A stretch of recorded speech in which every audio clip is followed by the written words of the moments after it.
छत्रपती शिवाजी महाराज आणि छत्रपती संभाजी महाराज यांच्याबद्दल आक्षेपार्ह भाष्य करणाऱ्या प्रशांत कोरटकरच्या पोलीस कोठडीमध्ये वाढ झाली आहे। मात्र मोठ्या पोलीस बंदोबस्तामध्ये कोल्हापूर सत्र न्यायालयामध्ये सुनावणीसाठी आलेल्या प्रशांत कोरटकरवरती अखेर हल्ला करण्यात आलाय। बघूया।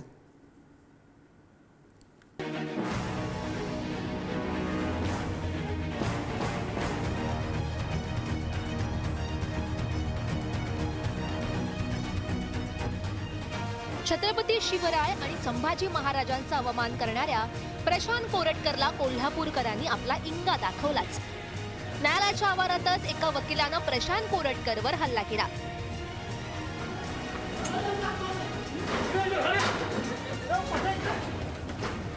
न्यायालयातील युक्तिवाद संपल्यानंतर पोलीस कोरटकरला कोठडीकडे नेत होते। हीच संधी साधत वकील अमित भोसलेनं प्रशांत कोरटकरवर झडप घातली।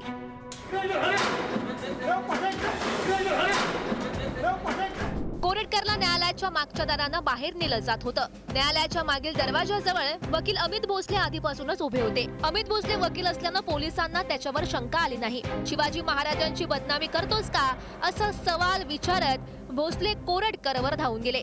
वकील अमित भोसलेंनी त्याच्यावर झडप घालत हल्ला केला। आज कोल्हापुरामध्ये त्याच्यावर ते काही आज हल्ला झाल्याची माहिती आता मिळाली। मी काही व्हिडिओ बघत होतो। जो बोलला महाराजांचा नव्हे तर महाराष्ट्राचा अवमान केला, हा महाराष्ट्रद्रोहाला। मला वाटतं की औरंगजेबाच्या बाजूला कबर खोदली पाहिजे आणि त्या कबरीमध्ये याला घालून वरून माती घातली पाहिजे असं मला वाटतं। काही काही लोक इतके वाचाळवीर झालेले आहेत, ते असे बोलतात की समाजामध्ये त्या ठिकाणी संतापाची लाट येणं साहजिक आहे। पण त्यांनी पण बोलताना कुणाबद्दल आपण बोलतोय, काय बोलतोय याचं तारतम्य सगळ्यांनी ठेवलं पाहिजे मला असं वाटतं। नाहीतर अशा वेळेला एखाद्या वेळेला असं समाजात मग उद्रेक होतो, लोकांच्या भावना संतप्त होतात। अशा प्रकारचं स्टेटमेंट कोणी भविष्यात करू नये असं मला तरी वाटतंय। आणि मग झालं तर मग अशा प्रतिक्रिया उमटणं स्वाभाविक आहेत। अटकेनंतर ज्या दिवशी कोरटकरला कोल्हापूर न्यायालयामध्ये आणलं त्याच वेळी शिवप्रेमींचा संताप उसळल्याचं बघायला मिळालं होतं। चप्पल दाखवण्यासह त्याच्यावर हल्ला करण्याचा प्रयत्नही करण्यात आला। त्या पार्श्वभूमीवर कोरटकरवर पुन्हा हल्ला होऊ शकतो म्हणून कोल्हापूर पोलिसांनी कडेकोट बंदोबस्त लावत पुरेपूर खबरदारी घेतली होती। तसंच न्यायालयामध्ये येणाऱ्या नागरिकांना कोल्हापुरी चप्पलही बाहेर काढण्यास भाग पडलं होतं।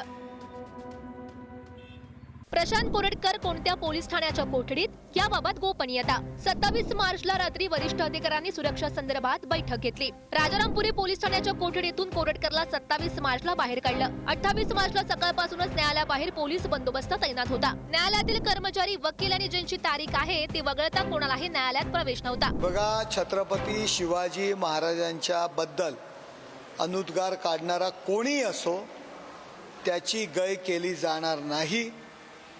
त्याला इलाज त्याच्यावर कारवाई केली जाणार, मग कोणी असो। प्रशांतनी आतापर्यंत एवढा पळ काढला होता, परंतु बरोबर पोलिसांनी पकडला आणि जेलचं हवा खाल्ल्या आणि 2 चपात्या आणि भाजी मिळाल्या ती त्यांनी पूर्ण खाल्ली नाही। कसा पोपट्यासारखा तो बोलायला लागला। अशाच पद्धतीनं एकदा जर जशा पद्धतीनं प्रशांतला आणून पोलिसांनी 3rd डिग्री दाखवली, सकाळपर्यंत त्याची चौकशी केली, तशाच पद्धतीने या कुणाल कामराला आणलं पाहिजे। प्रशांत कोरटकरच्या कोठडीची मुदत संपल्यानंतर त्याला न्यायालयामध्ये हजर केलाय। कोरटकरला कोणत्या संघटनांनी मदत केली आहे का, त्याचा 2 समाजामध्ये दरी निर्माण करण्याचा हेतू आहे का, या अनुषंगानं सुद्धा तपास करण्याची गरज असल्याचं सरकारी वकिलांनी म्हटलं। न्यायालयानं दोनही बाजूच्या वकिलांचा युक्तिवाद ऐकल्यानंतर कोरटकरच्या पोलीस कोठडीमध्ये 30 मार्च पर्यंत वाढ करण्यात आलेली आहे। खरंच पोलिसांचं कौतुकास्पद काम आहे की त्यांनी 3 दिवसात ही बरीच इन्व्हेस्टिगेशन केलेलं आहे आणि त्यातून बरीच प्रोग्रेस दिसून आली।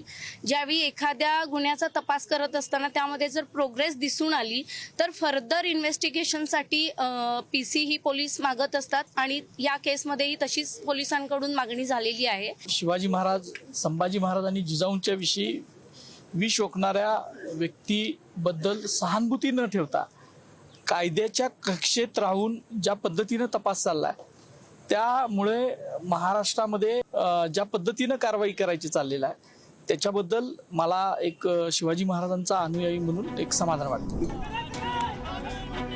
छत्रपती छत्रपती शिवाजी महाराजांची बदनामी करणाऱ्या प्रशांत कोरटकरला अटक करण्यासाठी पोलिसांना जवळपास महिना लागला. गेल्या 3 दिवसात कोरटकरवर 2 हल्ले झालेत. त्यामुळे आता पुढील सुनावणीवेळी पोलिसांची अग्निपरीक्षा असेल हे नक्की. शेखर पाटील, पुढारी न्यूज, कोल्हापूर.